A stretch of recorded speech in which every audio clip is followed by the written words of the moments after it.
Frank Howard of Clemson knows there's a price to pay when you lose to that big rivalry like in today's Battle of South Carolina with the Gamecocks. It's true today as it was in the 40s, 50s, and 60s when Howard succeeded on the field at Clemson and he revolutionized the support of the game off the field.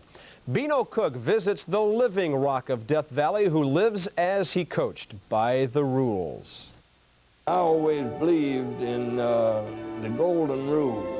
That is, do unto others as you'd have others do unto you. And I believe if people do things like that, they'll enjoy themselves a lot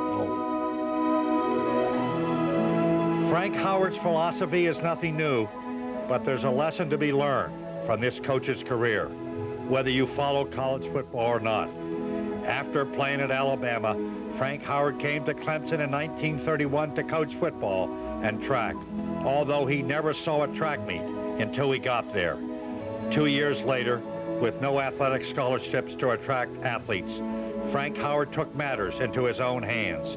He set out to raise $10,000 with the slogan, "I pay 10 a year." The first college booster club was born. We call it IPTAY. Those Gamecock people call it I plow 10 acres yelly. But now that IPTAY is developed into a real big thing. In fact, it's the best booster club in the United States. In 1940, he was elected head football coach. He seconded his own nomination. He became one of the nation's most successful coaches. Cotton Bowls, Orange Bowls, Sugar Bowls. In the process of winning them all, the country gentleman learned a lot about human nature, like playing with little hurts. I had a boy named Charlie Moss, and things was tough. He came in one day, he says, "Coach, if you rub my shoulder with Absol-Beam Jr., it'll cure it." I said, "Boy, you know we hadn't got any Absol-Beam Jr." He said, "Well, they sell it down to the drugstore." So I went down to the drugstore and bought a 10-cent bottle. I came back and pulled a stopper out of it, let him smell it good. Then I rubbed his shoulder with hot water. He got up and he said, "Ooh, ooh, nothing like that Absol-Beam Jr." Then you know what I did, Beano? I put that stopper back in, went back to the drugstore and got my dime back. When he retired from the field following the '69 season, he was only one of 5 active coaches with over 150 victories. His name would never be forgotten. 80,000 people are reminded every time they look at the scoreboard. And at the other end of the place they call Death Valley sits one of the greatest traditions in college football.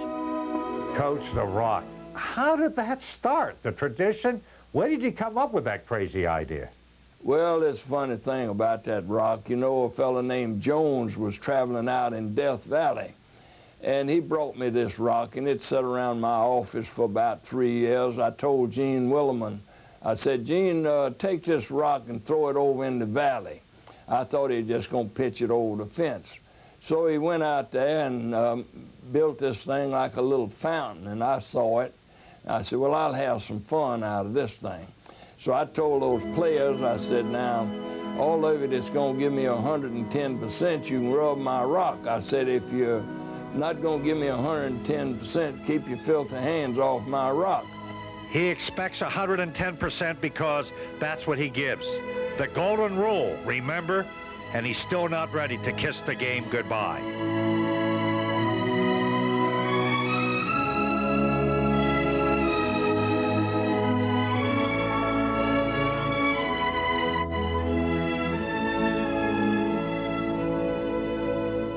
That's what makes college football great. People like Frank Howard.